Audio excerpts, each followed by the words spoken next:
This must be one of the craziest interactions in the entirety of Warframe. You know melee influence, right? The most broken arcane since sliced bread? Well, imagine you could put that onto bullets too.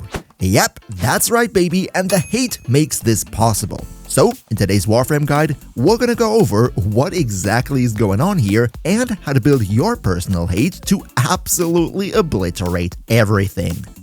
Big shout out to all our generous channel members who help me keep the lights on. And now, well, let's jump right into it.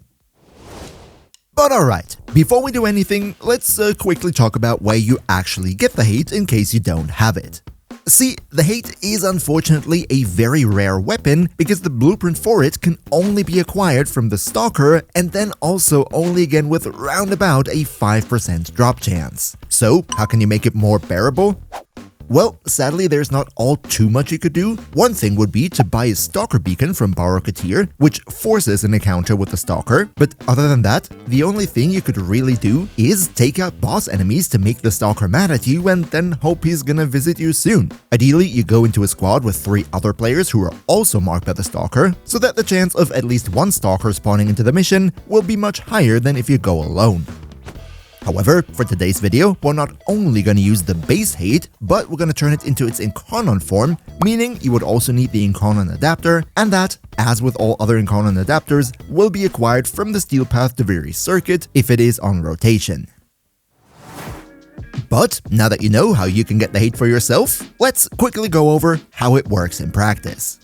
First of all, the hate is a scythe-type weapon and therefore comes with the typical scythe stances. For today's video, which of these you choose is not all too important, so go with whatever you want. However, one thing I do want to mention here is that the hate, as all the other scythe-type weapons in the game, is very strong when it comes to heavy attacks, because scythes have the highest heavy attack damage multiplier, as well as a force proc slash and a force knockdown on heavy attack. We're gonna go over why this is so good in just a minute here.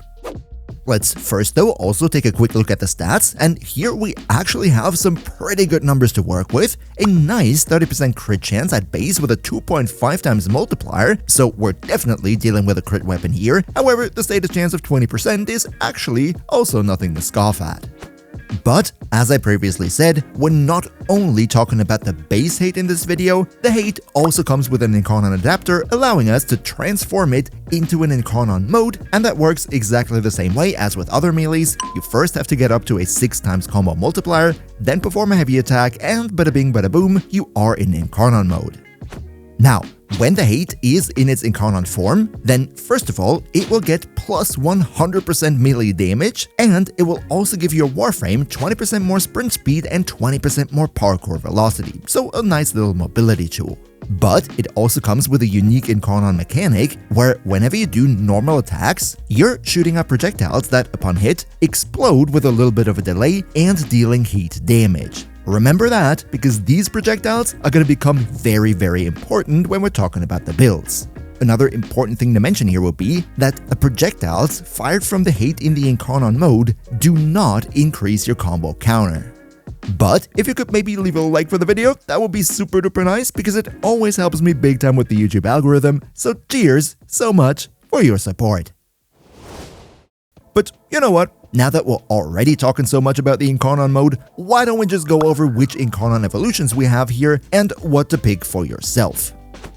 The first evolution has 2 very nice and kind of polar opposite options where, on the one hand, you get plus 30 base damage and a plus 100% chance of combo count, meaning you get your combo multiplier up quicker, and then on the other hand, you also get 30% more base damage, but if you also have the Dread in your primary and the Despair in your secondary slot equipped, so the other 2 Stalker weapons, then your hate is gonna have 30 initial combo. In my personal opinion, if you want to go for a heavy attack build and don't care about your primary and secondary weapon, then this evolution is actually pretty nice, increasing your combo multiplier, therefore your heavy attack damage. However, if you're going for a light attack build or the quote-unquote special build that I'm about to show you later, then I would personally recommend going for the one that gives you more combo count chance, because as we just said, the projectiles that the hate shoots out in the Incarnon form do not increase your combo counter, meaning with this, it's just much easier to keep it at a constant 12x. Then, up next in Evolution 3, we have 3 different options, plus 0.8 meters range, which is definitely not bad, 60% more heavy attack wind-up speed, again, probably the best option if you want to go for a heavy attack build, essentially allowing you to skip one heavy attack wind-up speed mod on the build. And then finally, we have plus 10-second combo duration, which on paper doesn't seem all that great because, right, usually we use Narumon as a focus school and not worry about the combo counter anyway. But since the projectiles don't increase your combo counter, I personally find it actually very convenient to go for these plus 10 seconds on a light attack build, just to make sure that I'm not bleeding combo multiplier all the time. And then finally, we have 3 options that are relatively similar on many Incarnon weapons, where we either get a lot more base crit chance, a lot more base status chance, or a little bit of both. Now, in my personal opinion, if you go for a heavy attack build, then go with the crit chance, because heavy attack builds are mainly focused on dealing as much damage as possible. If you want to go for the special build that I'm going to show you in a minute, then I would recommend as much status chance as possible, because we're going to need that. And then in case you want to do some hybrid shenanigans, maybe go for the third one, but my bet would be either on A or on B here. But alright, so much for the theory, let's finally get building and take a look at the hate builds. And the first thing we need to talk about here is a very specific mod that goes by the name Burning Hate. This is a hate-specific augment which was in the past available from the Nightwave. I'm not sure when it will get a rerun, but on Warframe Market it's currently traded for around about 80 platinum, which means it's unfortunately not all that cheap, but it is absolutely insane. Let me explain. On the mod, it says that when an enemy is affected by heat damage, and after that you hit the enemy with the hate, then that enemy will become 120% more vulnerable to status damage.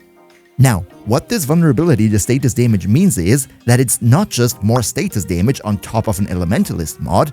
No, this status vulnerability is multiplicative with both Elementalist mods as well as faction damage mods. So, in very simple words, it means that enemies affected by this debuff are going to take ridiculous amounts of damage from any type of damage over time effect, like slash, heat, electricity, toxin, blast, and gas. But let's now go over the builds, and the first thing I want to talk about here is a standard heavy attack build, given the fact that, as I said earlier in the video, scythes in general are very good for heavy attack gameplay because of the high heavy attack multiplier, the force proc, and the force knockdown, because on a heavy attack, we're gonna go with melee afflictions, which makes it that whenever you knock down or elevate an enemy, and they have status effects on them in that moment, these status effects will gain 6 additional procs. So in other words, what that means for the hate is, when you perform a heavy attack, then you will force proc the slash, and the forced knockdown then will trigger melee afflictions, which turns this one very strong slash into 7 very strong slashes, dealing millions of damage in bleed ticks. So, naturally, what we go for here is Amalgam Organ Shatter for more heavy attack wind-up speed, and we would use the evolution that also gives you heavy attack wind-up speed. Then, naturally, an Elementalist mod as well as a faction damage mod, because for damage over time builds, that is simply what you want to have. Galvanized Reflex for more initial combo. Again here, it might be worth considering maybe going for the evolution that gives you plus 30 initial combo too. Berserker Fury to further speed up your attack animations, Galvanized Steel for not only more crit chance, but mainly even more crit damage, and then I personally went for Reach so I can hit more enemies, but this one is kind of a flexible mod, and right at the end here, I personally do have a Riven that gives me more damage and more crit damage. If you don't have a Riven, then you would go for base damage with either Prime Pressure Point or Condition Overload in that slot. So much for the standard heavy attack build. We actually do not use the Burning Hate augment here because, unfortunately, the damage vulnerability that it gives the enemy only applies after you've inflicted heat and hit the enemy once with the hate, and only for all the hits after that point will the vulnerability apply.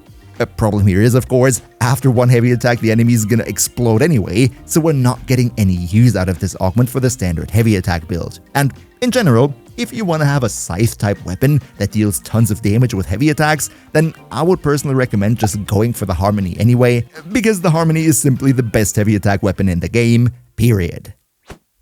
Let's now, though, rather talk about the special Incarnon build that I have prepared for you today. What we do here is, we go for melee influence, naturally, I already teased that in the intro, and here we also go with the Burning Hate augment, which has a very funny interaction with melee influence. See, as I just said, the status vulnerability only applies once you apply heat to the enemy, then hit the enemy with the hate afterwards, and only then to subsequent hits, the enemy will be more vulnerable to status damage. However, turns out if you have heat on the hate, and you spread that heat in the room via melee influence, this counts as applying heat plus hitting the enemy with the hate, meaning with the Burning Hate melee influence combination, all the enemies in the rooms are by default open to more status damage, making this a match made in heaven. So, naturally, what we have here is a combo-focused build with Blood Rush for more crit chance and Weeping Wounds for much more status chance, Burning Hate as I just said, and then a faction damage plus Elementalist because we're mostly dealing damage with DOT status effects here, and as I just said, the vulnerability from Burning Hate is multiplicative to both of these types of damage modifiers, so we're gonna see ridiculous numbers with these. Then Galvanized Steel, mainly for the crit damage. Then Molten Impact is kind of a flex slot here. I personally used it to balance the elements on the weapon Warframe combination, but since the explosions of the Incarnon Fire of the Hate deal heat anyway, you kinda sorta don't really need it here. And then finally, of course, my Riven again. Again, if you don't have a Riven here, go for Condition Overload or Primed Pressure Point. But now, you might be asking, well, where is the electricity coming from to trigger melee influence in the first place? And that is our special weapon Warframe synergy, because I equip the hate on Volt, and Volt is not only great because it gives a lot more attack speed with his second skill, but he also infuses the electricity onto the hate that we need to trigger melee influence in the first place. So much for the hate build. Let's now also take a very quick look at my Volt build, even though I gotta be real, not all too many things you're about to see here are that necessary for this hate interaction, but I still wanted to show you. First of all, I go for a lot of duration simply because it is more convenient to not have to recast all the skills all the time. Then I keep the strength at 100%, only going for Precision Intensified to increase the strength on Nourish, because I found that if you have a lot of strength, then the electricity infusion from your Shock Trooper is going to be so high that electricity becomes that much of a dominant element on your hate that it kind of messes with the balance of all the other elements, so I rather have this a little bit lower. Then, as I just said, we go with the Shock Trooper augment, so we can use our first ability to infuse electricity onto our melee weapon. However, I gotta be real here, it's not 100% necessary to do that, because technically if you hold a shield in your hand and the projectiles of your hate pass through the shield, this will also give these projectiles an electricity infusion, which is enough by itself to trigger melee influence, meaning if you're tight on mod space, you might actually be able to drop the Shock Trooper here.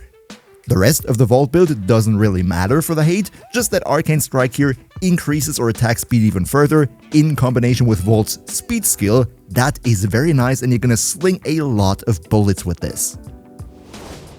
So yeah, Vault is definitely great here. But if you want to know the very best Warframes of 2025, then you can find them right here.